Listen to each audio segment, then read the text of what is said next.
नमस्कार, इंटरटॉप न्यूज में आपका स्वागत है। प्रदेश में सबसे पहले रिजल्ट घोषित किया चंद्रशेखर विश्वविद्यालय में कुलप्रीत कल्पलता पांडे। जननायक चंद्रशेखर विश्वविद्यालय की कुलप्रीत कल्पलता पांडे ने कहा कि हमारे विश्वविद्यालय के पास सीमित संसाधन अवश्य हैं, लेकिन हमारे उत्साह में कोई कमी नहीं है। हम विश्वविद्यालय के उन्नयन के लिए अथक प्रयास कर रहे हैं और इसकी सुखद परिणाम में भी सामने आ रहे हैं।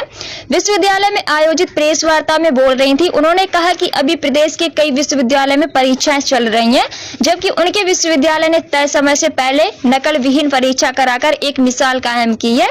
यही नहीं, इस विश्वविद्यालय में स्नातक और स्नातकोत्तर स्तर के अधिकांश परीक्षा फल भी घोषित कर दिए गए हैं और शेष पाठ्यक्रमों के परीक्षा भी 20 अक्टूबर तक घोषित कर दिए जाएंगे।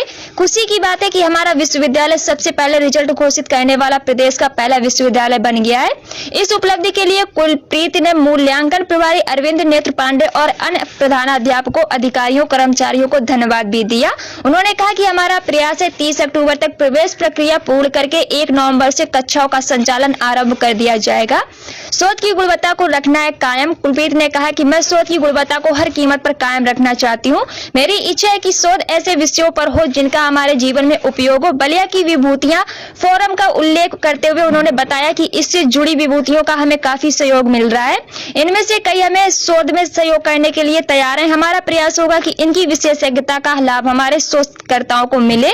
यहाँ मशरूम, सोलर लैंप, टिकुली आधारित उद्योगों के प्रशिक्षण की योजना भी कौशल विकास केंद्र के माध्यम से चलाई जा रही है। जी मैडम, आज किस तरह की प्रेस वार्ता थी, क्या था? ये जो प्रेस वार्ता थी वो आज कई मुद्दों पर थी। उसमें जो सबसे महत्वपूर्ण मुद्दा था वो था परीक्षा का सकुशल समापन। और जब परीक्षा हुई, नकल विहीन परीक्षा हुई एकदम, और मैंने खुद भी सेंटर्स पे जाके देखा तो वहां पर ऐसी स्थिति थी कि जैसे बहुत अच्छी तरह सेंटर्स के इंतजाम भी बहुत अच्छे थे। ज्यादातर सेंटर्स एकदम अप टू द मार्क थे और जहां कुछ कमियां थी उसको भी हम लोगों ने सुधारा। हमारा जो फ्लाइंग स्क्वाड था वो भी बहुत सक्रिय था। उसने भी कुछ अनफेयर मीन्स में भी पकड़े गए बच्चे जो हाथ पे लिख के लाते हैं, लेकिन मेजर कुछ ऐसे नकल की प्रवृत्ति नहीं दिखी वहां पर कि नकल की प्रवृत्ति दिखे। और परीक्षाएं सकुशल संपन्न हुई। 30 तारीख का टारगेट दिया था गवर्नमेंट ने, लेकिन हम लोगों ने 29 को ही खत्म कर दिया, परीक्षा पूरी कर दी। और 30 तारीख को हमने अपनी प्रवेश परीक्षा भी कर दी और बड़े सकुशल संपन्न हुई प्रवेश परीक्षा भी। और उसमें 3 विषयों में प्रवेश परीक्षा ली गई, MSc AG में, BSc AG और MCOM में। और वो भी उसका वही रिजल्ट निकल गया है, उसकी भी काउंसलिंग आरंभ हो गई है, माने नया प्रवेश भी प्रारंभ हो गया है। अभी तक जो रिजल्ट निकालने वाले हम लोग हैं, हम लोग प्रदेश में पहला विश्वविद्यालय है जिसने रिजल्ट निकाला है। बीकॉम का रिजल्ट हम लोगों ने पहले निकाला, फिर BSc का निकाला, BA का भी कंप्लीट हो गया है, कोलेशन हो रहा है, कल तक वो रिजल्ट भी निकल जाएगा। इसके अलावा PG में भी हम लोगों ने MCOM का रिजल्ट निकाल दिया है, MA इंग्लिश का निकाल दिया है, और इस तरह से 3-4 सब्जेक्ट्स में PG में भी हम लोग रिजल्ट निकाल रहे हैं। और टारगेट हमारा है कि 20 तारीख तक हम सारे रिजल्ट्स निकाल देंगे, ताकि अगर विद्यार्थियों को कहीं एडमिशन बाहर भी लेना हो तो उनके पास मार्कशीट उनके हाथ में हो और वो मार्कशीट के कारण कहीं एडमिशन पाने से वंचित ना हो जाए। दूसरी बात जो मुझे कहनी है वो ये कहनी है कि हम लोगों ने अपने सेशन का आरंभ कर दिया है 1 नवंबर से, और साथ में जो अगस्त से जो ऑनलाइन कक्षाएं हैं वो सब चल रही हैं। अगस्त से जो पार्ट 2 और पार्ट 3 में जो प्रमोट हुए हैं बच्चे, उनकी कक्षाएं चल रही हैं। उनका भी मैं समय समय पर ले रही हूँ विवरण, उनके भी बारे में पूछा जा रहा है। रजिस्ट्रार भी ले रहे हैं, हमारे डिप्टी रजिस्ट्रार भी ले रहे हैं, पता लगा रहे हैं, विवरण ले रहे हैं कि कितना कोर्सेज उनके चल रहे हैं। जहाँ नहीं चल रहे हैं उनको डांटा भी गया है और वेबसाइट पे हम बार बार लिख के भेज रहे हैं कि आप अपनी कक्षाएं जो चला रहे हैं ऑनलाइन, या अगर आप मान लीजिए कुछ और चला रहे हैं तो उसको भी आप हमारे पास सूचित कीजिए। ये भी हो रहा है। चिकित्सा शिक्षा के क्षेत्र में भी हम कोशिश कर रहे हैं कि वहाँ भी कुछ लाभ हो, लेकिन अभी वो पूरी तरह से परिपक्व हो जाए योजना तो मैं निश्चित रूप से उस योजना के बारे में बताएं, लेकिन उस दिशा में भी पहल आरंभ हो गई है। साथ में कौशल विकास केंद्र का उद्घाटन हुआ था, आप सब उपस्थित थे।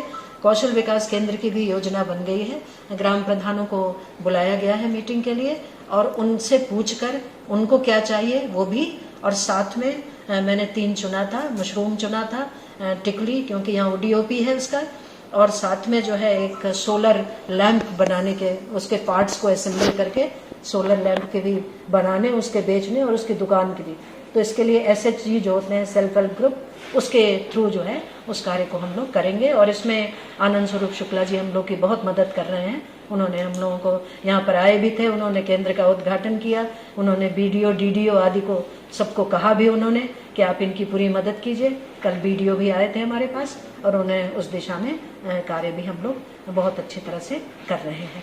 तो कुल मिला के ये मैं कहूँ कि विश्वविद्यालय जो है वो जो जिस विपरीत परिस्थितियों में, विषम परिस्थितियों में पानी लगा हुआ है कैंपस में, लेकिन उसके बाद भी हम लोग अपने कार्य को, टारगेट जो है हमारा, वो हमारा समय से पहले ही हो गया है। समय का मतलब ये कहीं किसी प्रकार का विलंब नहीं हुआ है और ये बड़े संतोष की बात है हमारे लिए। मैडम, हर साल जैसे परीक्षा उत्तीर्ण होती है और बच्चों को रिजल्ट मिलता है तो बच्चों को खुशी होती है, लेकिन इस साल बच्चों लोगों को रिजल्ट निकला है और हर साल ये होता था कि जिसको बैक लगता था वो फार्म भरते थे, परीक्षा देते थे, लेकिन इस साल वैसा कुछ फार्म नहीं भर पा रहे हैं जो बच्चे लोग फेल हुए हैं। उसके लिए क्या किया जाएगा? ऐसा नहीं है, बैक का भी एग्जाम होगा उनका, जो अभी क्योंकि सेशन डिले हुआ है तो रिजल्ट निकला है, रिजल्ट होने के बाद बैक की भी परीक्षा होगी, उसमें निराश होने की कोई बात नहीं है।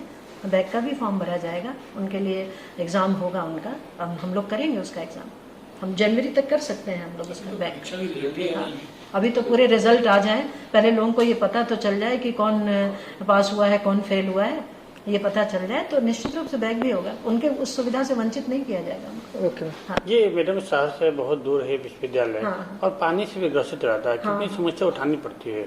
ये समस्या आप लोग उठाएं और मैं चाहती हूँ कि हम लोग तो चाहते हैं कि हमको सेकंड कैंपस मिल जाए, कम से कम हमारी लड़कियों के लिए मिल जाए।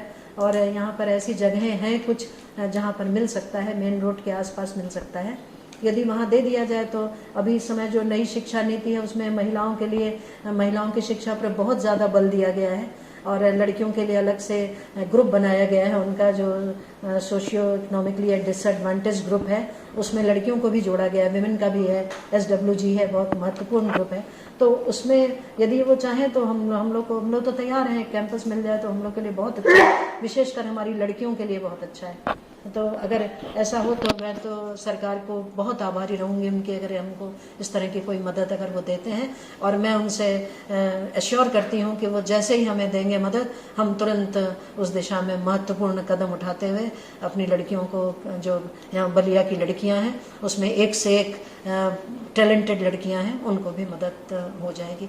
तो आप लोग भी मदद करें हमारी, और हम लोग तो स्वयं अपनी मदद भी कर रहे हैं, तो और सरकार से अनुरोध करें। ये एक बहुत पॉजिटिव बात होगी बलिया के लिए यदि एक जो उनका जो ये कैंपस है उसका एक सेकंड कैंपस लड़कियों के लिए भी हो। जो शहर की लड़कियां हैं जो आने जाने में दिक्कत हो रही है उनके लिए एक कैंपस होना बहुत ज़रूरी है। तो ये अगर हो जाए तो बहुत। सब्सक्राइब करें इंडिया टॉप न्यूज चैनल और बेल आइकन दबाना ना भूलें। इंडिया टॉप न्यूज अपने क्षेत्र की खबरें सबसे पहले पाएं।